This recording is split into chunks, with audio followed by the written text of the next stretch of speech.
What's up, brother? What's going on?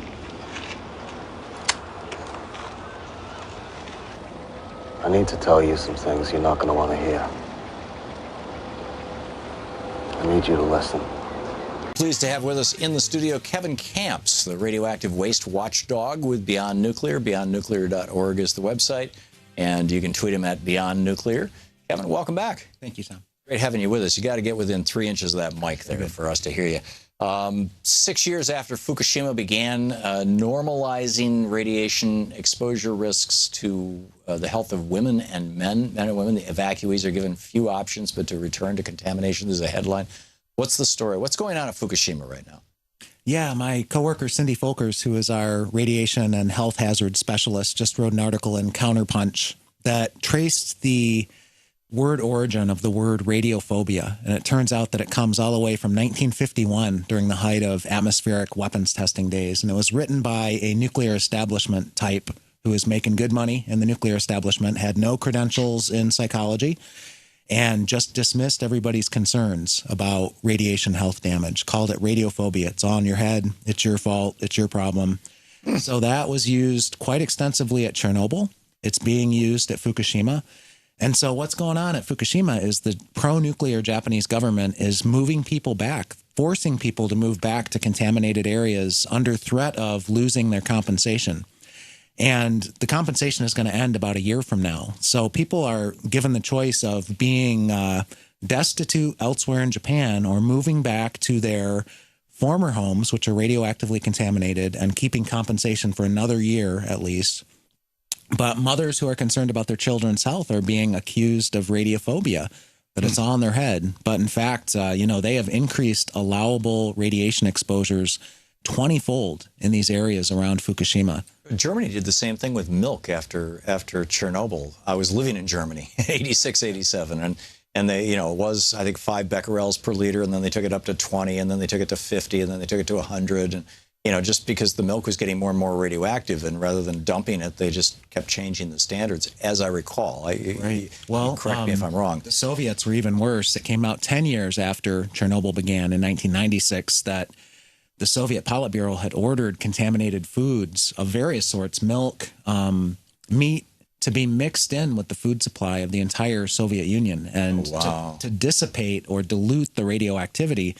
But of course, what that meant was that food that should have been quarantined and destroyed because it was unfit for human consumption now was exposing millions or tens of millions of people to radioactive exposures. The same kind of thing's happening in Japan, where, what's really incredible is the Japanese food safety standards post-Fukushima are much stronger than American or Canadian standards. So the figure in Japan is 100 becquerels per kilogram of radioactive cesium in food. That's considered legal and edible. In the United States, it's 1,200. Really? So what that means is that Japan's contaminated food can be exported to the United States and sold legally on the open market. Is it?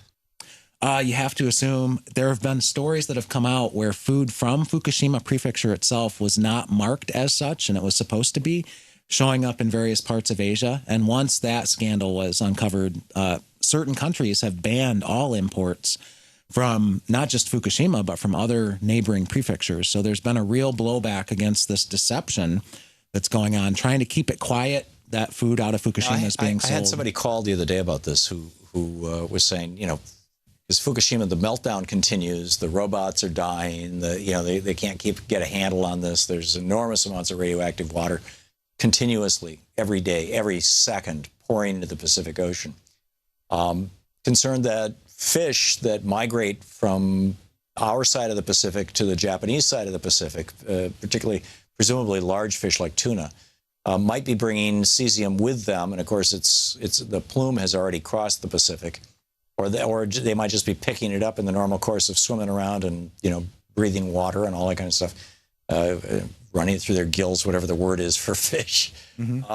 How real a risk is that if you are eating Pacific Ocean fish, that you may be getting a dose of radiation with your food, and what percentage of the fish that comes out of the West Coast, and particularly for people who live on the West Coast or west of the Mississippi, presumably, What percentage of that fish is actually tested for radioactive material before it ends up on our dinner plates?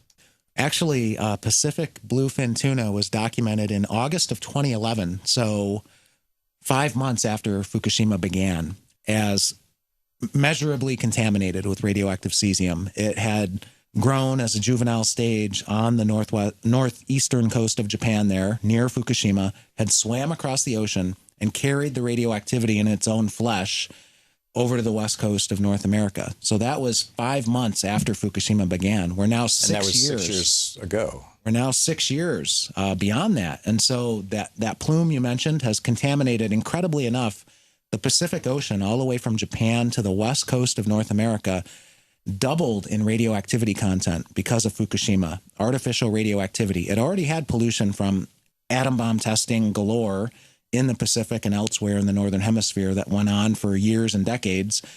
And then Fukushima alone doubled the registered readings of things like Cesium-134, Cesium-137 in open ocean water, lapping on the shores of the west coast of North America.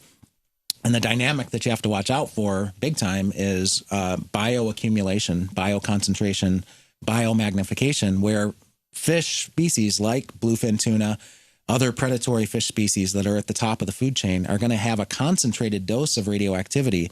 Big fish eats little fish. Little fish is already radioactively contaminated, and it just builds up. And so that testing question you asked, the United States government, since Fukushima began, has been derelict in its duty, has not been testing the food supply. It's woefully inadequate what's going on. And in terms of atmospheric measurements in the first days and weeks after Fukushima, it was revealed that something like a third of the Environmental Protection Agency's radiation monitors in the United States were dysfunctional. They were not operating. The batteries hadn't been replaced. And it, showed utter incompetence for one thing, but I think it's even worse than incompetence. It's an intentional downplaying of the health risks of Fukushima fallout. So it's the EPA and presumably the USDA who are responsible for this. I mean, these are agencies that with the Trump administration, they want to slash radically. So odds are we're never going to find out how radioactive our food is. Unless we turn things around. I mean, to give credit where credit's due, or negative credit, the Obama administration on January 19th, hours before Trump took the oath of office, finalized a scandalous policy. It's called Protective Action Guidelines for Radioactivity in Drinking Water. And what the Obama administration did was increased allowable levels of radioactivity, and it depends on the isotope you're talking about, tens of times, hundreds of times, thousands of times, millions of times, depending on the isotope. It was a wholesale regulatory rollback, and it was based on what the Japanese government was able to get away with post-Fukushima. The U.S. decided if it's good enough for Japan, it's good enough for us. They just sold a shop on radioactivity in water post-nuclear incident. Whoa. So who's beyondnuclear.org, I'm assuming, is pushing back on this? Are there other groups? Is anybody raising a stink about this? I mean, you might want to talk about Chernobyl heart. I mean, what's the consequence of eating cesium or strontium? Yes. I mean, Nuclear Information and Resource Service has watchdogged that attempt to roll back those regulations for decades and was able to stop it time and time again. Even during the George W. Bush years, they tried at the end of the George W. Bush administration to do this. What Obama ended up doing, despite best efforts by groups like Nuclear Information and Resource Service, was to do worse than W was going to do. Whoa. Is this because of a revolving door at these agencies? Is this because of lobbying by the nuclear industry? Is this because there's some legitimate reason to do it? I mean, why? It makes the world a whole lot easier for the nuclear power industry. If they have an incident and they leave it that ambiguous, it's not necessarily a nuclear power catastrophe of the scale of Fukushima or Chernobyl. It could be something like a medical isotope shipment in a vehicle that crashes and releases its contents into the environment. Any incident all along that spectrum, these are going to be the allowable levels of radioactivity in water until the U.S. government can get its handle on things, and that could take years. Wow. So people will be exposed to, and you mentioned Chernobyl heart, radioactive Cesium-134, radioactive Cesium-137. Where does that go in the human body? It goes to muscle tissue, including the heart. And so Chernobyl heart is the title of an Oscar Award-winning short documentary from over a decade ago that showed that congenital heart defects in babies in Chernobyl are bad. This is the Thom Hartmann Program.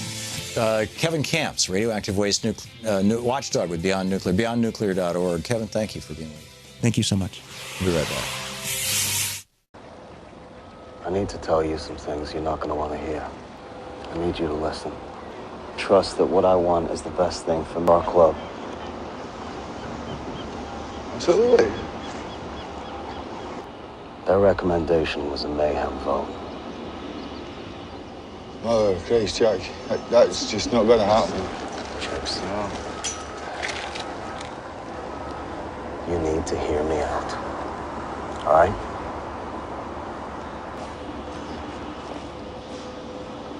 Okay. I'm listening.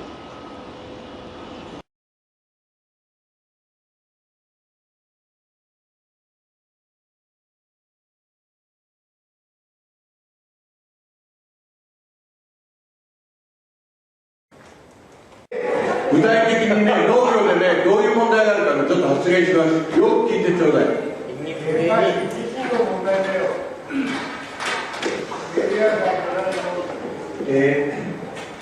私は福島県で、専業で、農業を現在も行っています。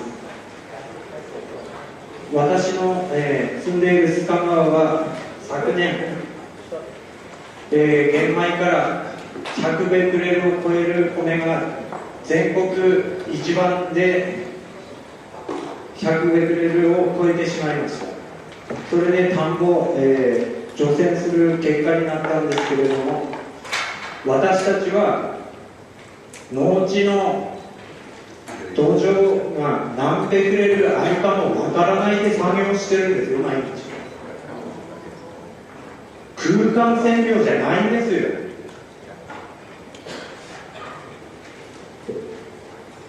で、田んぼを除染するっていうことになって、私の地区は作業員はその地区の農家の私も作業員になってやったんです、仕事。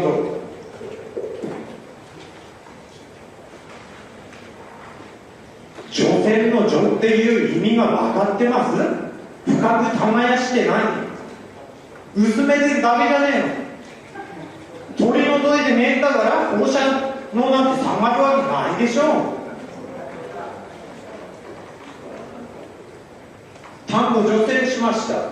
空間線量測りました。全然下がってないですよ。取り除いてねえの、そうでしょう。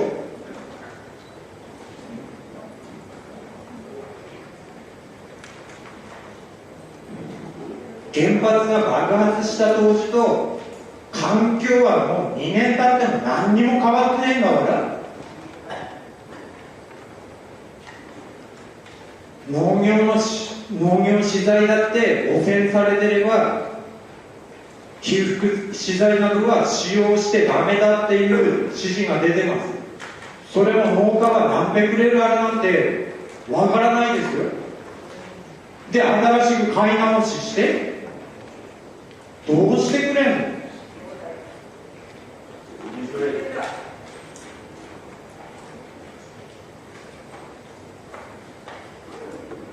の？農家の思いっていうのをよく考えてみてください。私たちは作物を生産して安心安全なものを自分でも食べて消費者の方にも販売してそういう収穫の喜びが今はないんです。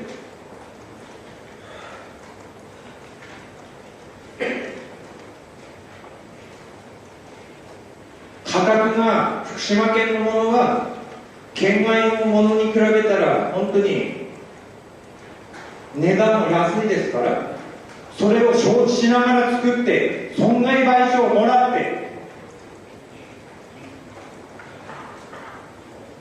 農家は何の活力がありますか？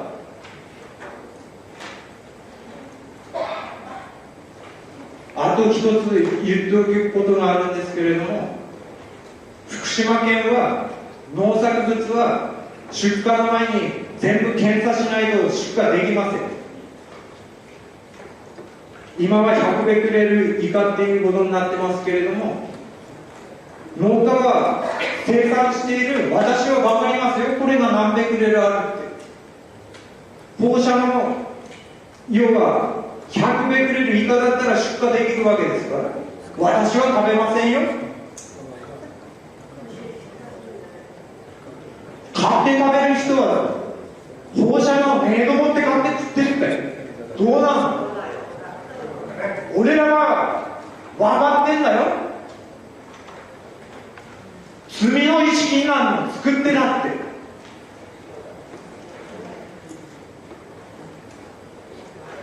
自分は食わねえけど人の人に食わせてんの。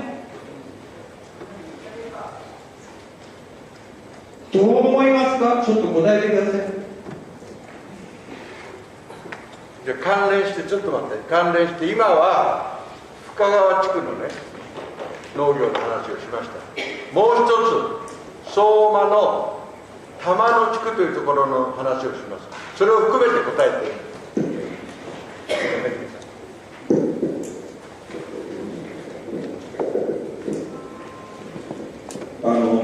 玉野地区っていうのは相馬市の西部にあって、飯舘地区とほとんど放射能の濃度が変わらない、高いんですよ。山の中に入ると毎日7、10マイクロシーベルトっていう土地ばっかりなんですよ。除染はしています、部分的に。だけど畑の作物の収入の賠償金が米の農家と違って賠償されないっていう例がいっぱいあるんです。でしかも住民の状況はそういう状況で生活していても自主避難地域です。生活に対する保障も不十分、精神被害に対する被害保障も不十分、二重の苦しみである、そういう地域が線引きによる救済から全く漏れていっぱい残ってるんです。こういうことをもう一度国も東電も含めてその線引きから漏れた人たちの実例がいっぱいある。こういう訴えは決して漏らさないできちっと把握して救済していただきたい。それとこの先ほどもおっしゃったけれども、ただ自分の子供にね、例えば100ベクレルない食べ物であって50ベクレルとか、あるいは簡易な検出器が10ベクレルぐらいから下は不検出になるんです。まあ安いやつがね、そんな高い性能のいいやつはなかなかそれがない。アルファ線もベータ線もガンマ線も全部測れるなんてのはなかなか高くて手に入らない。ガンマ線だけですよ、セシウムの普通は測るのは。でそれで測って不検出なんていうものを消費者が本当に信じて食べるか、食べないんですよ。そういう内訳が分かってるから。であなたも、ね、西田さんもおっしゃる、私は聞きたい。それから文科省のあなたにも聞きたいが、自分の子供に例えば10ベクレルだからこれ不検出100ベクレルよりもはるかに低いんだから OK だよと言われて、それを進んで食べさせたいと思いますか？食べたいと自分でも思いますか？医者なら食べるんですか？私は進んで食べる。ああ、犠牲的な精神でとてもいっぱいある。でも子供には食べさせないんですよ。それが実態ですよ。西田さんは私と同じか、まあ私と似たような年合いだからもうしょうがねえや、役目から死んでみせようとあるかもしれないが、自分の子供にはそれ食わせたいと思わないでしょ。放射能ってのはそういうもんですよ。指導者ののんきにそこに座って見せているけれども、自分の子供には食わせたい、そこで済ませたいとは思わないでしょ。これがね、国家がきちっとやんなきゃならない本当の問題なんです。それをね、それを今の中間指針随後だかなんかで書いていない、それをきちっとやらない、最低基準だと国は明言してにもかかわらず東電はそれを手当てを取らない、それを大の場でこうやって見て聞いて知っているにもかかわらず、権限を持っているね、規制権限を持っている国がそれに対してね、一言も言わない。こんな情けないことがどこにあるか。